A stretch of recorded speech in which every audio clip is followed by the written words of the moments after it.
De volta com mais Bem da Terra para vocês. E você sabe a relação entre os satélites e o crédito rural? Para a concessão do financiamento, são colhidas várias informações essenciais para a avaliação de risco. Nesse cenário, as agri-fintechs recolhem uma quantidade massiva de dados a partir da observação por satélite das lavouras. Vamos ao vivo falar com o CEO da Stacsat, Bernardo Arnault. Oi, Bernardo, bom dia, bem-vindo aqui ao nosso programa. A gente tem acompanhado e visto esse importante movimento das agri-fintechs, né? Sobe muito aí o número de empresas, startups nesse sentido, levando à disponibilidade, possibilidade de, claro, colocar mais crédito para desenvolver ainda mais esse setor em potencial aqui no Brasil. E como é que vem? O que a gente pode colocar de congruência nessa relação tão importante entre fintech, agrifintech, crédito rural e, claro, acompanhamento ali das lavouras com esse monitoramento por satélite? Bom dia. Bom dia, Renata. É um prazer estar no seu programa. Na verdade, esse movimento já vem de alguns anos, né, e está se consolidando cada vez mais em mercados importantes como Brasil, Argentina, Estados Unidos. E na maior parte das vezes o que tanto a seguradora quanto os bancos, quanto os produtores rurais e cooperativas lucram com a utilização dessas ferramentas é a disponibilidade quase que imediata das informações, né? Então, antigamente você precisava de uma safra para poder corrigir o manejo da lavoura ou o gerenciamento da sua fertilização das plantas, do solo, até uma próxima safra, e hoje você pode fazer isso no movimento intra-safra dentro de alguns dias, algumas semanas, dependendo da sua necessidade. Bernardo, e claro, o que você enxerga como crescimento e possibilidades, né? Porque quando a gente fala em melhor uso dessas ferramentas digitais, dessa tecnologia, grande quantidade de dados também, a gente coloca aí à frente do produtor e não só dele, mas de todos os elos envolvidos na cadeia produtiva, mais desafios também. Quais são esses desafios na sua avaliação?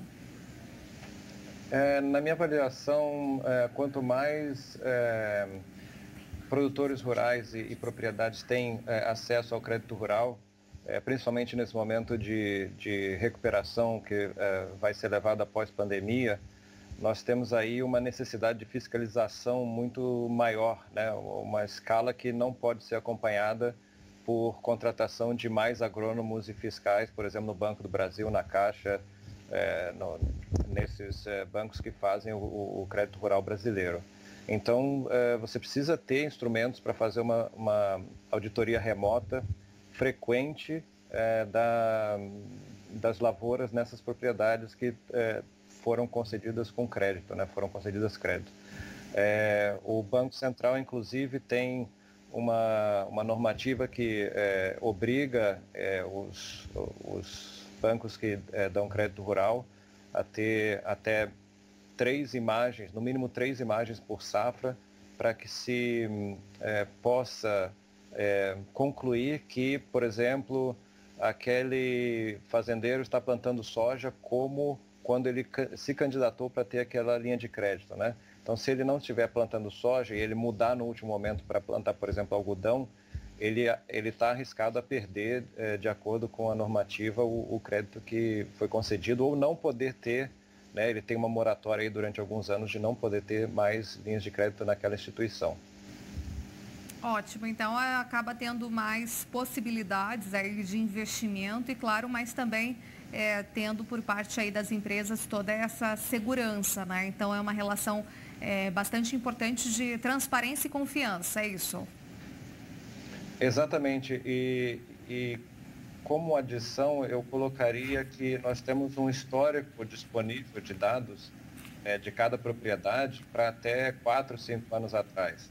Então, mesmo que o auditor agrônomo coloque lá no formulário que tem um histórico de produtividade bom em toda aquela fazenda, nós, com o monitoramento de satélite, podemos ir exatamente nas zonas de maior produtividade, nas zonas de média produtividade e nas zonas de baixa produtividade daquela propriedade, para tentar fazer com que aquelas 3 zonas produzam mais, não só a zona de maior produtividade. Queria saber como é que está essa demanda, essa procura, né? Essa aceleração também. Você tem sentido isso como um CEO, enfim, acompanhando aí também o mercado? Sim, nós temos sentido um aumento muito significativo na demanda de monitoramento remoto de lavouras em ferramentas de manejo de produtividade, tá? Que antes era tudo atrelado a testes manuais e que você tinha que ter pessoas indo na fazenda, etc. Hoje você pode fazer 90% disso de maneira remota, sem nem entrar na fazenda. Então, isso é muito bom para fundos que queiram investir no agro brasileiro, que eles têm uma informação fidedigna, sem ter que confiar em interlocutores que muitas vezes podem não estar sendo tão precisos quanto o nível de precisão que esses fundos e investidores precisam. Excelente, Bernardo. Muito obrigada por sua entrevista, por sua análise e até uma próxima oportunidade. Seja sempre bem-vindo. Obrigado, Renata. Obrigada. A gente continua aqui nas nossas quintas-feiras de tecnologia e agronegócio diante das medidas